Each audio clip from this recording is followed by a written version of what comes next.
Hello everyone. Percentile भी आ चुकी है जेई मेंस फर्स्ट अटेम्प्ट की।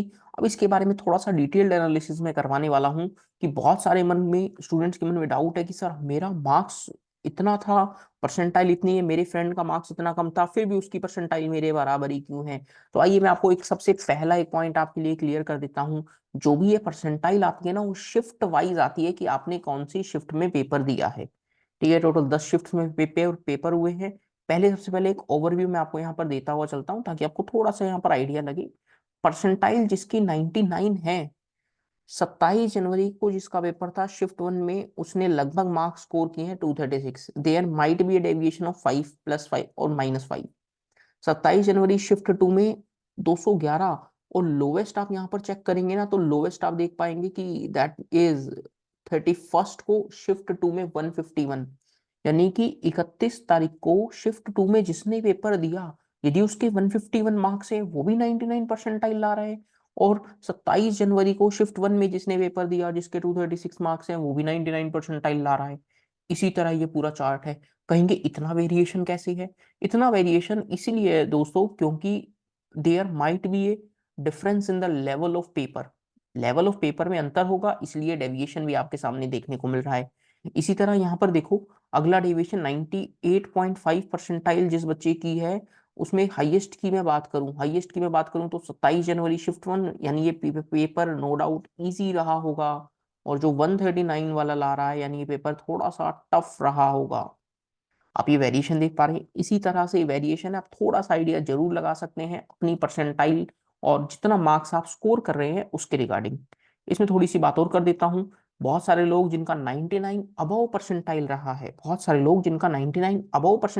है, तो यहाँ पर एक पॉइंट और देखना। 99.9 परसेंटाइल 27 जनवरी शिफ्ट वन में 278 मार्क्स पे है, 264 मार्क्स, 264 मार्क्स, 268, 257, 255, 233, 215। 215 जिस स्टूडेंट के मार्क्स हैं 31 जनवरी शिफ्ट टू में, उसने भी 99.9 परसेंटाइल स्कोर किया है। और जिसके 278 है 27 जनवरी शिफ्ट वन में, उसने भी 99.9 परसेंटाइल स्कोर किया है। अगेन कह रहा हूं, there might be deviation of plus और -5। ठीक है, बट ये होपफुली एक्यूरेट ही रहेगा।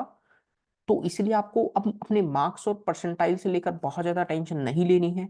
लेट से किसी के मार्क्स, मैं आपको एक डेटा के साथ बताता हूँ। एक स्टूडेंट का सुबह ही कॉल आया कि 123 मार्क्स पर उसकी परसेंटाइल है 93.55, जैसे उसने बताया।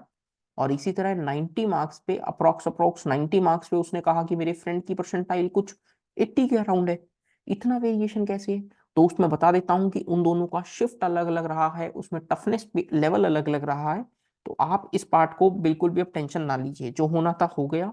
Normalisation at the end, normalisation होगा, लास्ट में नॉर्मलाइजेशन होगा, तो उसको जरूर इस चीज का कुछ ना कुछ बेनिफिट जरूर मिल रहा होगा।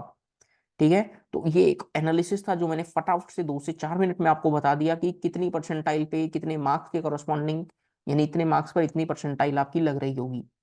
ठीक है, आप इसका स्क्रीनशॉट ले सकते हैं रेफरेंस के लिए, ताकि आपको कोई दिक्कत हो तो आप देख पाए। यदि आप 99 अबव स्कोर कर रहे हैं तो ये रहा स्टैटिस्टिक्स, और 90 से लेकर 99 के बीच में है तो ये रहा पूरा स्टैटिस्टिक्स। आई होप कि पूरी बात आपको समझ में आ गई होगी। बहुत ज्यादा टेंशन ना लीजिए, 12th में है तो बोर्ड और जेई मेंस को साथ साथ फोकस करते हुए चले। रिपीटर में है तो प्योरली जेई मेंस और थोड़ा पार्ट आप जेई एडवांस को भी टच कर सकते हैं।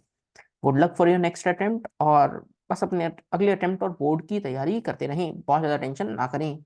Good luck.